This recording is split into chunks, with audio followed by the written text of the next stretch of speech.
Let's be honest. Life's hard sometimes. We get discouraged, struggle in our faith, and it's easy to feel alone. Despite how you might feel sometimes, know that God's got your back. And so do we. Vision's prayer line team are ready to pray for whatever you're going through. Text your prayer request to 0401 132 888 and we will be praying for you. Or click prayerline at vision.org.au. That's 0401 132 888 or vision.org.au. It's another way Vision is helping you look to God daily. A biblical perspective on life, culture and current events. This is 2020 on Vision. There has been some truly amazing activity that's been happening in Tasmania. To draw attention to today, and a new report into the social impact of churches and faith communities on Tasmanians shows a quantifiable figure.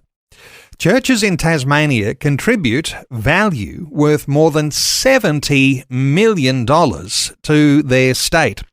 Well, the organisation called NAYBA, NAYBA, has been conducting Faith in Action social impact audits, and they've just finished one on the state of Tasmania. Nick Mackay is National Director of NAYBA in Australia, back with us. Hey, Nick, welcome back to 2020.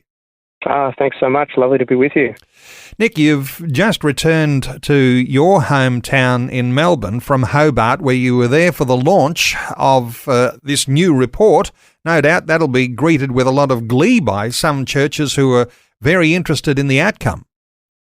Absolutely. Well, look, as you said, Neil, there's the results of the NAYBA impact audit for Tasmania are really very, very encouraging. Over $70 million in social impact value being provided to the state of Tasmania over the last 12 months alone, and nearly 4 in every 10 Tasmanians who have been loved and served in some way by churches and faith groups. And it's just really, as you said, a great source of encouragement and a reason for celebration, I think, for people of faith in Tassie, and the work that they're doing is meaningful and is having an impact and is making a real difference in people's lives, as well as an opportunity to think about what more we can do from here and what the possibilities might be as we seek to discern just where God is leading and what's possible for the future. And that's what we've been doing down in Tassie, is not only presenting the results but also having those conversations about where do we go next and what more might God have in store.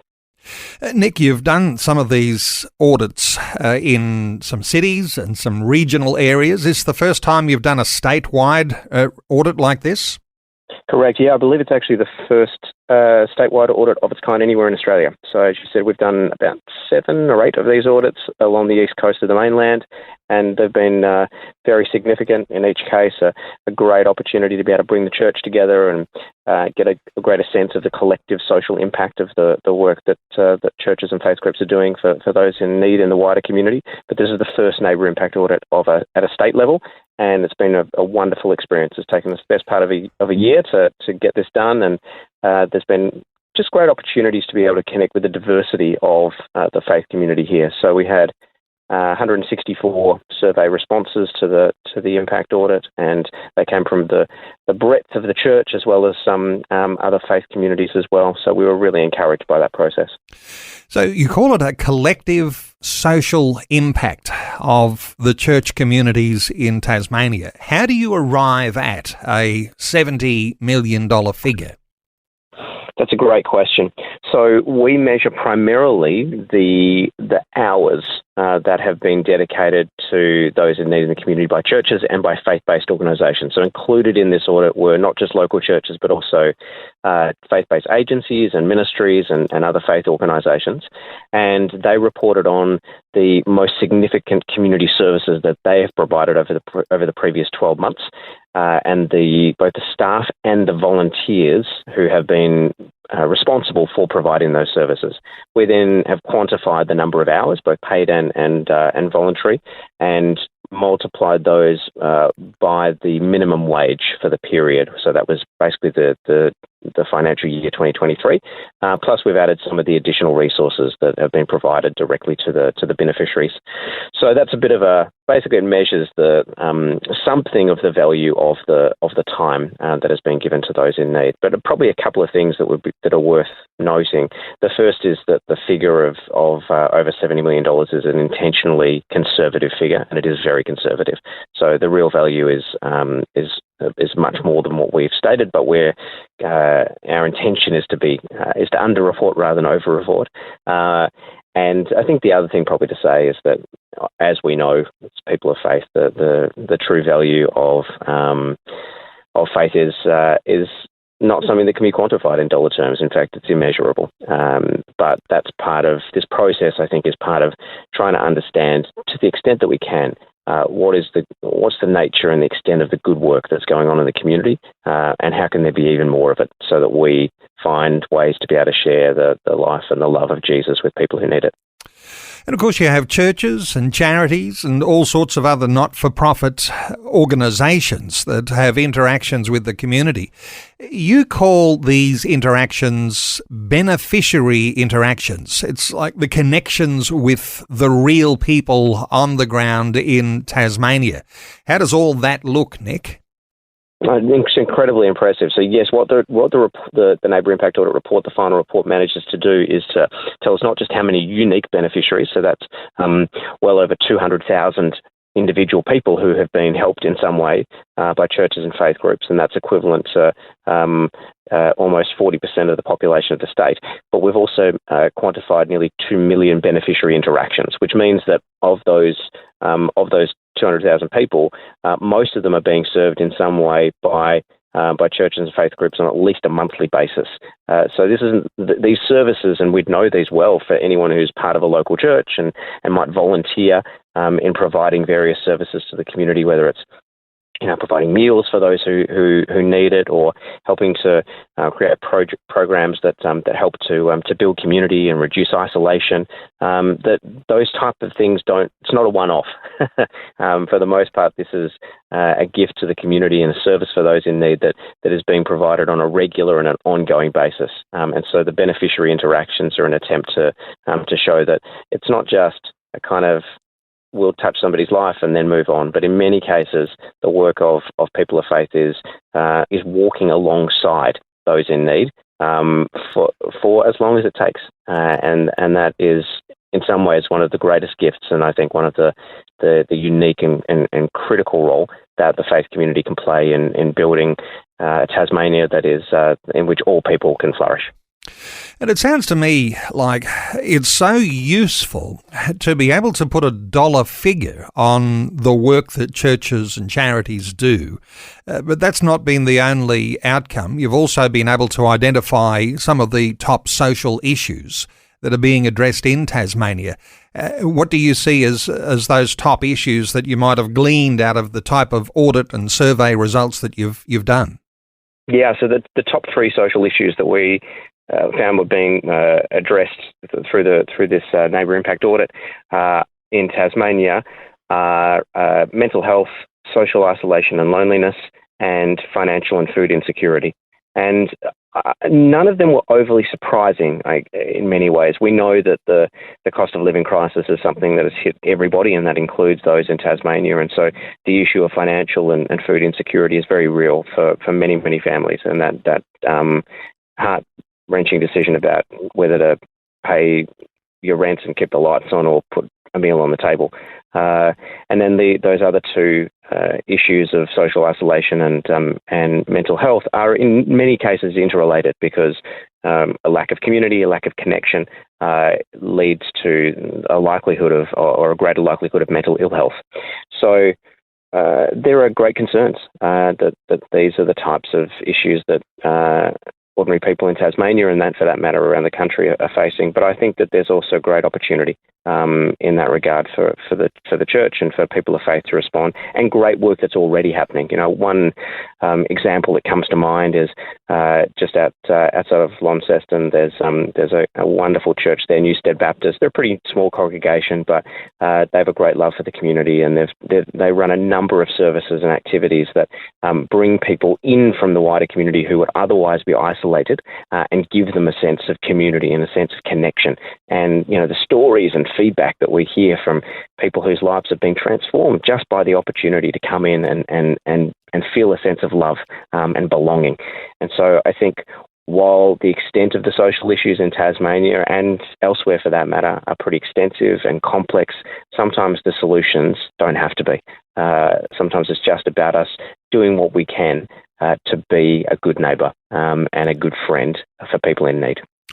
Nick, remind us of the benefits that there are in having a social impact audit, because obviously to people who are within churches, yes, they'll be impressed to know that there is a collective effort. But this idea of identifying a dollar figure on social impact, give us an idea how that works when it comes to dealing with some of these social issues that are in the community. I think that there's a number of benefits that come from quantifying the extent of the work that churches and faith groups do in the community, and indeed that is the motivation behind the NAYBA impact audit. The main ones from my perspective, Neil, I think number one is that it's a source of encouragement. It's sometimes as Christians and people of faith, we can feel like our efforts don't necessarily matter, and particularly if they're not being seen, and we shouldn't be doing it for recognition by any means. In fact, it should flow out of a heart that loves others because we have first been loved by God. But at the same time, it is, I think, important that we are encouraging and celebrate the value of the work that people of faith are doing to help those in need in the wider community, and being able to quantify it in dollar terms helps to do that. So that's one of the benefits. I think the other is that it helps to show us where there are areas of opportunity, perhaps some gaps, social issues not being addressed, or services that aren't being delivered, or areas where we're perhaps duplicating our efforts. And in fact, what's needed is a greater sense of collaboration and unity across the body of Christ in a region that enables us to pool the strength of our efforts in order to have an even greater impact, rather than all trying to do the same thing. But probably the final one, and in some cases this can be the most powerful, is that by articulating the work that churches and faith groups do in facts and figures and in dollar terms, it opens conversations with other key stakeholders, and particularly local government and state government, other civic leaders, about why the church actually matters.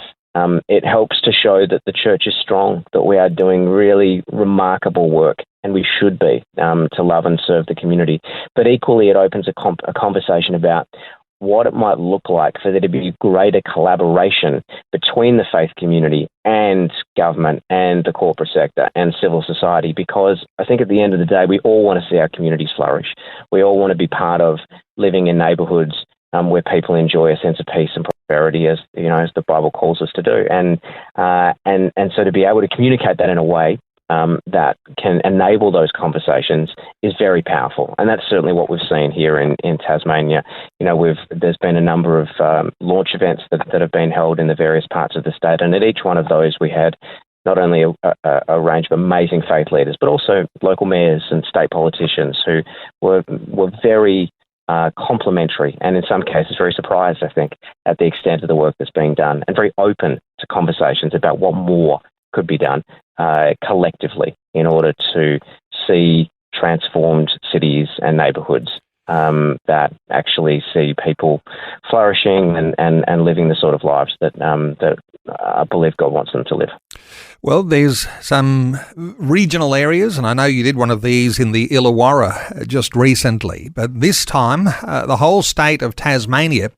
If you're listening right around Australia right now, how do you get one of these special social impact audits in your city, town or region?